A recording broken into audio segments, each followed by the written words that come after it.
And we're off. Don't worry, I have got a plan, everybody, and what I'm going to do here is, well, honestly, I'm just going to go in circles. It seemed like fun, something I thought of earlier. A couple people had mentioned maybe just running around, just avoiding damage rather than killing the mobs, so I decided maybe we'll do both.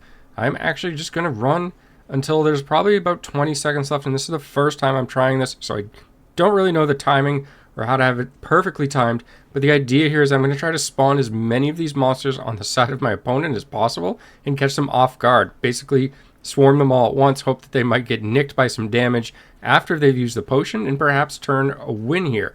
So this mode has kind of received a lot of feedback so far, and most of it is positive, but for the majority of the positive feedback, there's also some kind of, well, what ifs. And the what ifs are things like, can we remove the potion? Can we remove the limitations on the mob health? Can we balance this in terms of resonance? Can we make the mobs scale if we're not going to lower their health? Just something to kind of make the opponent actually get overwhelmed. It seems like the vast majority of players are actually able to keep up with the number of spawns, and it just results in a draw over and over again. In fact, there's already severely less players queuing for this mode, meaning that your queues are now taking longer and longer to climb for rewards.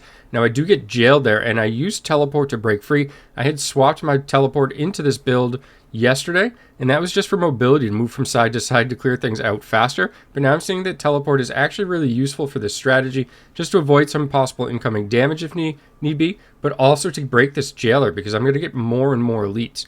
Now we're closing in on this kill window, so let's see if I'm able to pull this off.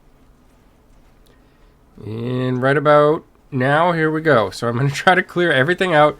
I want to make sure that I use my potion as well. I do lose 1% of my life. I'm going to use my potion around 5 seconds. So now I'm dropping everything on my enemy. You can see all the elites on the other side.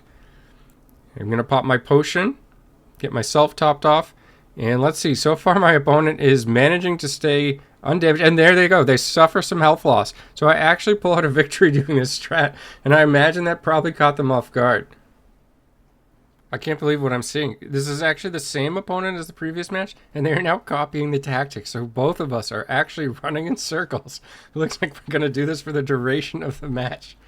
So let's go ahead. I will fast forward to the end of this so we can see how it plays out.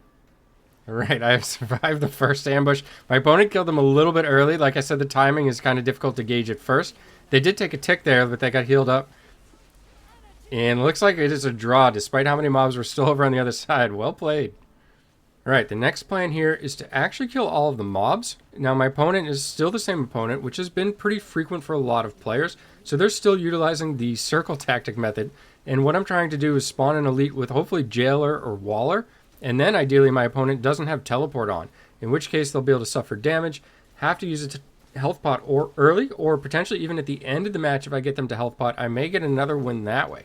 They've actually taken some damage here, so they got stuck somehow there.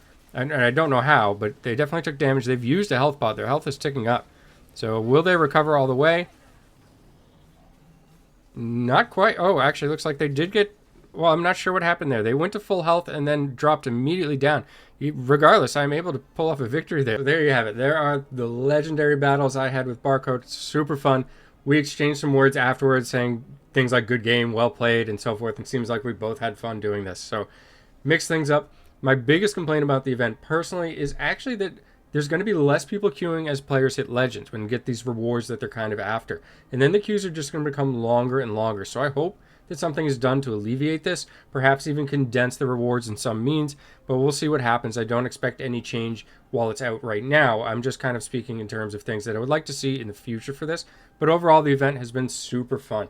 Now, just kind of catching up with some of the comments that we've had on other videos in the past, and I am still attending to those comments. Like I said, please keep in mind, this is the busy season for me in real life, so I'm doing my best, and I am getting to them when possible. One thing I want to touch upon before we close out here has to do with set items, and it's actually what I think is the best suggestion that I've seen so far, and it has to do with using a number of wisps to add sockets or re-roll the socket color on a ring.